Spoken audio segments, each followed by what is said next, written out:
Non, non, non, non, non. Je ne paierai pas le prorata de la taxe foncière dans cet achat immobilier. Je t'explique comment je fais tout de suite après ça.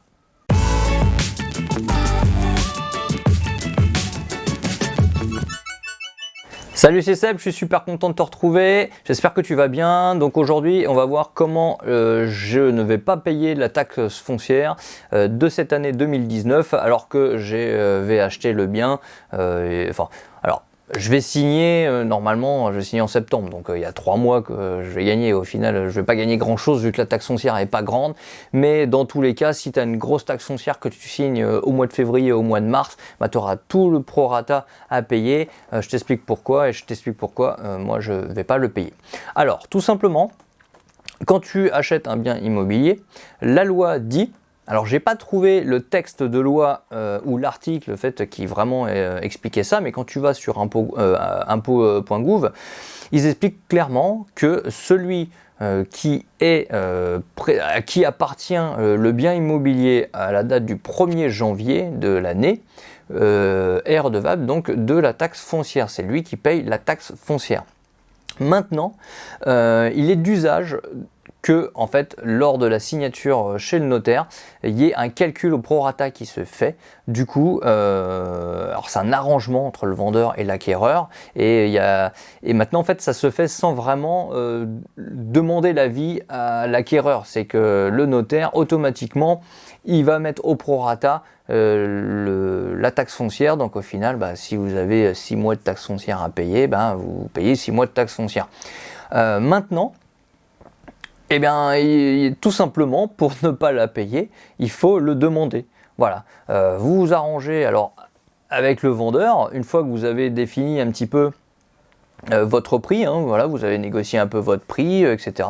Éventuellement, vous avez fait une offre, elle a été acceptée. À ce moment-là, bah, vous pouvez lui dire, bah oui, mais écoutez, alors moi je ne souhaite pas payer la taxe foncière, hein, la loi dit que c'est au vendeur de la payer, vu qu'il a été dans l'appartement au 1er janvier, donc c'est à lui de la payer. Alors, ça peut frustrer un petit peu, effectivement, surtout si vous avez négocié pas mal derrière ou quoi, mais voilà, on est là pour gagner de l'argent, on n'est pas là pour se faire dépouiller. Donc, comment on le note, ça, pour ne pas le payer chez le notaire? Bah, tout simplement, au compromis de vente, là, vous demandez au notaire ou à l'agent immobilier, si c'est lui qui rédige le compromis. Donc, c'est quand même bien de le signer chez le notaire, hein, ou alors de faire vérifier quoi qu'il arrive le compromis par le notaire, parce que les agences, ils font pas ça. Alors c'est pas leur métier, hein, d'avoir tous les termes juridiques, les machins, donc c'est bien vraiment de le faire relire par le notaire. Donc c'est ce que j'ai fait, moi, vraiment le compromis, j'ai demandé à l'avoir déjà, et j'ai vu qu'il n'avait pas noté ce que je lui avais demandé, de ne pas payer cette taxe foncière. Du coup, je lui en ai fait part, et non, j'en ai fait part au notaire qui lui a appelé, et puis bon, du coup, ils ont mis cette clause suspensive dans le compromis. Donc ça, il faut vraiment le noter, c'est un petit gain d'économie, voilà, que vous pouvez faire parmi toutes les autres économies qu'on peut faire lors d'un achat immobilier.